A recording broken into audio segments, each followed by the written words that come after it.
나의 길 오직 그가 하시나니 나를 단련하신 후에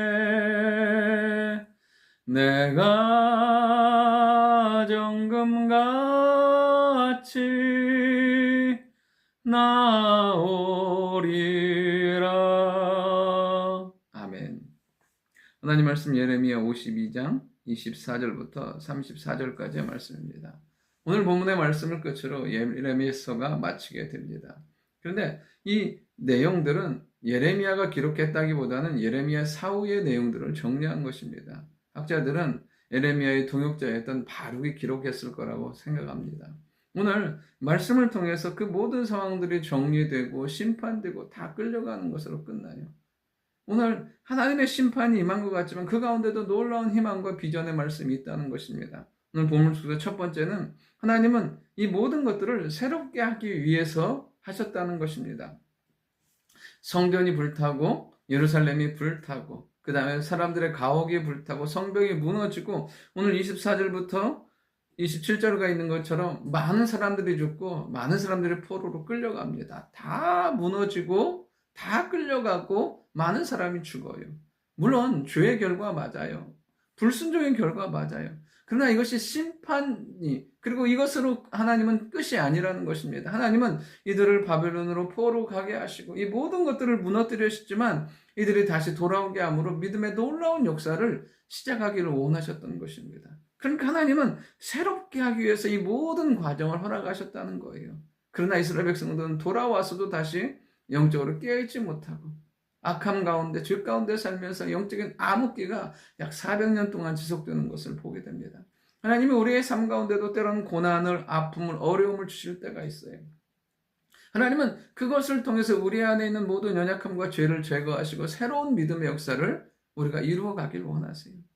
오늘도 우리 안에 고난이 아픔이 그것으로 끝나는 고난으로 아픔으로 끝나는 것이 아니라 그것을 통해서 아름다운 믿음의 역사를 이루어가는 우리 안에 죄와 악을 제거함으로 온전히 하나님께 나아가는 은혜가 있기를 원합니다. 그래야 할 때 하나님의 아름다운 믿음의 역사가 새롭게 시작되고 우리에게 주어진 시간들이 진정으로 가치 있고 의미 있는데 사용받게 될 줄 믿습니다. 두 번째는 뭐냐면 이 고난을 통해서 믿음의 사람들이 나와진다는 것입니다. 28절부터 30절까지 약 이스라엘 백성들이 이 바벨론으로 사로잡혀간 사람들이 약 4,600명이라고 기록되어 있습니다. 그러나 열왕기하 24장을 통해서 알 수 있듯이 그 정도가 아니에요. 약 2만 명 정도가 사로잡혀가는 것을 보게 돼요. 예레미야 5장에 보면 하나님 이렇게 말씀하십니다. 이 예루살렘 안에 공법과 진리를 행한 사람 한 명만 있으면 내가 이 성을 사하겠다고. 그런데 그 한 명이 없는 거예요. 믿음의 사람들이 나와지지 않는 거죠.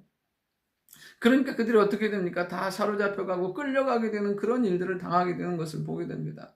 그런데 반전의 역사가 일어나요. 바벨론으로 끌려갔는데 그때까지 아무런 믿음의 역사가 없던 사람들, 믿음의 결단이 없던 사람들이 결단하고 믿음으로 살기 결단합니다. 대표적인 게 누굽니까? 다니엘이 그랬고 에스겔이 그랬고 그 후에 에스라, 느헤미야 그잖아요. 에스도 그 스룹바벨 이런 믿음의 사람들이 막 나와지는 거예요.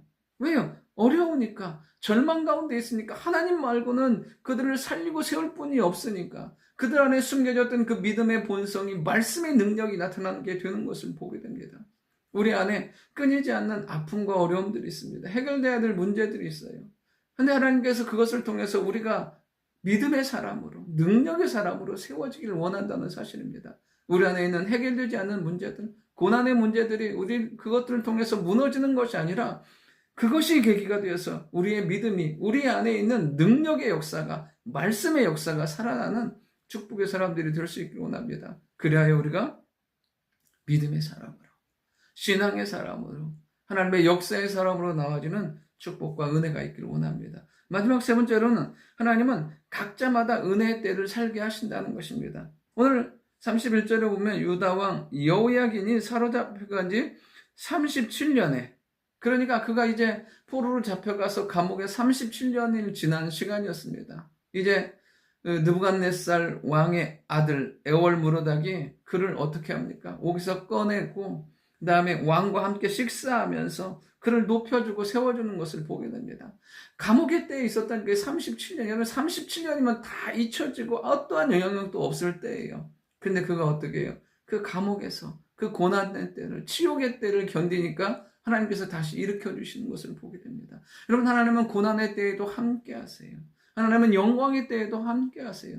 사명의 때에도 함께 하세요. 중요한 건 뭐냐면 그때마다 하나님은 은혜로 함께 하신다는 거예요. 고난 가운데도 함께 하시고 연단 가운데도 함께 하시고 사명 가운데도 함께 하심으로 그 사람을 살게 만들어 주신다는 것입니다.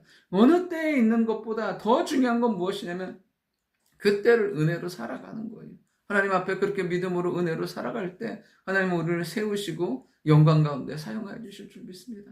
각자마다 주신 은혜로 승리할 뿐 아니라 아름다운 하나님의 역사가 이루어져가는 축복의 삶이 될 수 있기를 원합니다. 좋으신 아버지 하나님, 하나님 안에서 날마다 우리가 새로워지게 하시고 믿음의 사람으로 일어서게 하시고 은혜의 때를 살아가는 죄들을 들 수 있도록 인도하여 주옵소서. 그래야 믿음의 사람으로 승리하게 하시고 하나님의 역사의 사람으로 귀하게 사용받은 저희들 모두가 되게 주여 인도하여 주옵소서. 예수님의 이름으로 기도드립니다. 아멘.